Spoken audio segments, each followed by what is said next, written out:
चैत्र नवरात्र 2026 अष्टमी नवमी कब है, कन्या पूजन कब करें, पारण समय क्या रहेगा, कलश विसर्जन कब करें। आइए जानते हैं।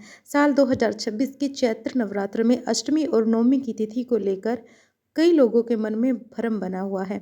इसीलिए सही तिथि और समय की जानकारी होना बहुत जरूरी है ताकि पूजा विधि सही दिन पर की जा सके।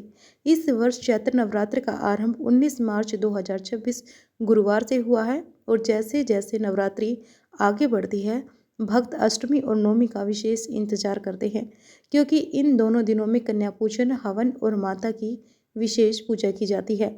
उदय तिथि के अनुसार इस बार सप्तमी 25 मार्च 2026 बुधवार को रहेगी, जबकि महाअष्टमी 26 मार्च 2026 गुरुवार को मनाई जाएगी और महानवमी तथा रामनवमी 27 मार्च 2026 शुक्रवार को मनाई जाएगी।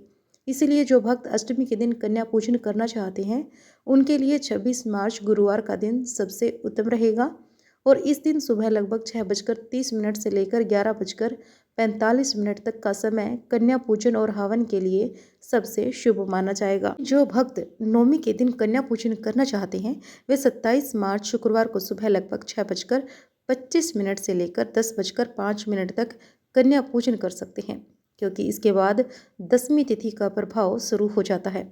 अष्टमी और नवमी का दिन इसीलिए भी विशेष माना जाता है क्योंकि इन दिनों छोटी कन्याओं को माता दुर्गा का रूप मानकर उनका पूजन किया जाता है तथा उन्हें भोजन कराया जाता है और उनसे आशीर्वाद भी लिया जाता है।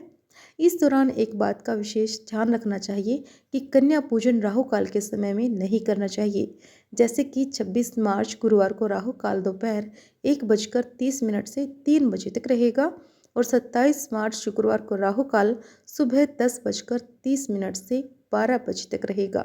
इसलिए इन समयों से बचकर ही पूजा करना शुभ माना जाता है। शास्त्र के अनुसार नवरात्र व्रत का पारण सामान्य रूप से दसवीं तिथि में करना सबसे उत्तम माना गया है, जो इस बार 28 मार्च 2026 शनिवार को आएगी। हालांकि बहुत से लोग अपनी परंपरा के अनुसार अष्टमी या फिर नवमी के दिन कन्या पूजन के बाद प्रसाद ग्रहण करके भी व्रत का पालन कर लेते हैं। इसीलिए आप अपनी परंपरा और सुविधा के अनुसार ही अष्टमी या फिर नवमी के दिन कन्या पूजन कर सकते हैं, लेकिन सबसे जरूरी बात यह है कि पूजा श्रद्धा और सच्चे मन से की जाए, क्योंकि माता रानी भाव की भूखी होती है और सच्चे मन से की गई पूजा अवश्य ही भक्त को फल देती है। इसीलिए किसी भी कन्फ्यूजन में ना रहें, अपनी पूजा जारी रखते हुए जो आपको ठीक लगे उस दिन आप पूजा कर सकते हैं, यानी कि कन्या पूजन कर सकते हैं। अगर आपको हमारे द्वारा यह दी गई जानकारी पसंद आई है तो वीडियो को लाइक करें, शेयर करें और चैनल को सब्सक्राइब करें। फेसबुक रहे तो फॉलो करें। कमेंट में जय माता दी अवश्य लिखें। जय माता दी।